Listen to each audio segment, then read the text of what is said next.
तो इंडसइंड बैंक का सीएसपी लेने के लिए आप हमसे कांटेक्ट कर सकते हैं। कांटेक्ट करने से पहले मैं आप लोगों को बताऊंगा कि आप लोग इस वीडियो को अंत तक जरूर देखिए। इस वीडियो में मैं आपको बताने वाला हूं कि क्या क्या डॉक्यूमेंट लगने वाला है और साथ ही साथ इनकी क्या क्या एलिजिबिलिटी है। अगर आप इन सभी क्राइटेरिया को पार करते हैं तभी जो है आप हमसे कांटेक्ट कीजिए। और कांटेक्ट करने के बाद हमसे आप ये नहीं पूछिए कि क्या क्या डॉक्यूमेंट लगने वाला है, नहीं तो ऐसे में काफ़ी ज़्यादा परेशानी होती है एक एक कस्टमर से डील करना। तो चलिए वीडियो को शुरू करते हैं।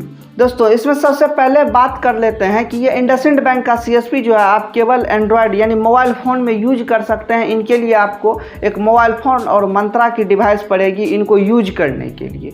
अब बात करते हैं कि इनमें क्या क्या फैसिलिटी मिलेगी। तो आप इसमें AEPS कर सकते हैं, कैश डिपॉजिट कर सकते हैं इंडसइंड बैंक का, और इंडसइंड बैंक में 18 साल से ऊपर के किसी भी व्यक्ति का आप खाता खोल सकते हैं। इसमें आपको डेबिट कार्ड की फैसिलिटी नहीं मिलेगी। अगर आपको UPI चलाना है जैसे फ़ोनपे, गूगल पे, पेटीएम वगैरह, तब इस कंडीशन में आप क्या करेंगे, जो नंबर आप बैंक अकाउंट में दिए हुए हैं वही नंबर आपका आधार कार्ड में जुड़ा होना चाहिए और वहां से आप UPI चालू कर सकते हैं। अब बात करते हैं कि ये ID लेने के लिए क्या क्या डॉक्यूमेंट चाहिए। तो ID लेने के लिए सबसे पहले जो है आपका उम्र 18 साल से प्लस होना चाहिए, आपके पास आधार कार्ड होना चाहिए, पैन कार्ड होना चाहिए और वोटर ID कार्ड होना चाहिए।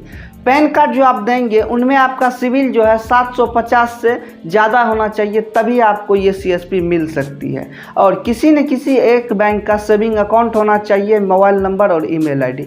इतने सारे डॉक्यूमेंट की आपको आवश्यकता पड़ने वाली है।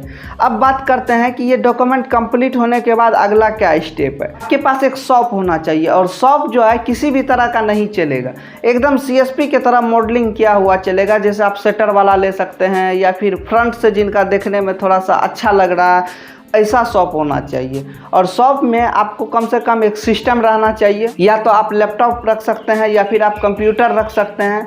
उनके बाद आपके नाम का यानी आप जिस नाम से उस शॉप को चला रहे हैं उस शॉप का जो है बैनर पोस्टर होना चाहिए, तभी जो है आप इंडसइंड बैंक का CSP लेने के लिए एलिजिबल होंगे, अन्यथा आप जो है एलिजिबल नहीं होंगे। तो दोस्तों इतने सारे क्राइटेरिया को अगर आप पार करते हैं तो अभी आपके स्क्रीन पे ये नंबर दिख रहा होगा, इस नंबर पे आप कांटेक्ट कर सकते हैं। मैं आपको CSP प्रोवाइड करूंगा, लेकिन मैं किन किन लोगों को CSP प्रोवाइड कर रहा हूं तो ये भी आप समझ लीजिए। अगर आप सहरसा, सुपौल और मधेपुरा इन 3 जिला से केवल 3 डिस्ट्रिक्ट में ये CSP ID प्रोवाइड करूंगा। अगर आप इन 3 डिस्ट्रिक्ट से बाहर के हैं तो आपके लिए मैं केवल 3 डिस्ट्रिक्ट में आपको CSP प्रोवाइड करा पाऊंगा। अगर आप इन डिस्ट्रिक्ट से बाहर के हैं तो आपको क्या करना है कि आपके नज़दीकी में कहीं ना कहीं भारत फाइनेंस के द्वारा लोन दिया जाता होगा, आप वहां जाइए और वहां से कांटेक्ट कीजिए। वहां से आपको जो है जो आपके क्षेत्र के कोऑर्डिनेटर हैं उनका नंबर मिलेगा और वहां से आप जो है CSP अनबोर्ड करवा सकते हैं। लेकिन इतनी सारी क्राइटेरिया आप कहीं से भी है तो आपको पार करना पड़ेगा।